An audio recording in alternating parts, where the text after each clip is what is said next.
La chambre de l'instruction de la Cour d'appel de Paris s'est réunie, ce vendredi 10 mars, pour évoquer l'éventuel retour en détention provisoire de Pierre Palmade. Une audience qui s'est tenue à huis clos, comme la précédente. Pierre Palmade doit toujours faire face aux conséquences de ses actes, un mois après le tragique accident de voiture qu'il a provoqué. L'humoriste, qui était sous l'emprise de la cocaïne au volant de son véhicule, a fait 3 blessés graves dans cette collision, dont une femme enceinte au moment des faits, qui a perdu son bébé. Depuis, Pierre Palmade a été mis en examen pour homicide et blessures involontaires.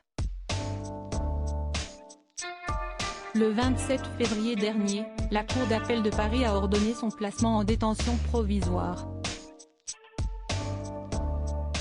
Mais alors qu'il devait purger sa peine à la prison de Fresnes, le comédien a finalement été placé sous écrou à l'hôpital du Kremlin-Bicêtre en raison de son état de santé.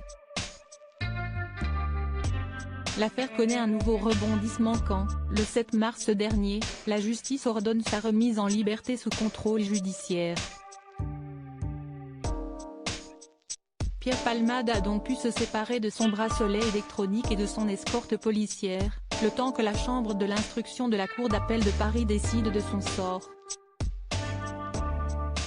Pierre Palmade remis en détention? La justice a tranché ce vendredi 10 mars, la chambre de l'instruction de la Cour d'appel de Paris a statué sur l'éventuel retour en détention provisoire de Pierre Palmade. Sans surprise, l'audience s'est tenue à huis clos, comme la précédente. Et une fois de plus, l'acteur était absent pour raison médicale. Au terme de plusieurs jours de réflexion, la juge a pris sa décision, mais ne rendra pas son verdict de suite. En effet, d'après les informations de BFM Télévision, il faudra encore patienter pour connaître le sort de l'humoriste. Si est-il donc mardi 14 mars que nous saurons, si oui ou non, Pierre Palmade retournera en détention, ou s'il reste encore sous contrôle judiciaire.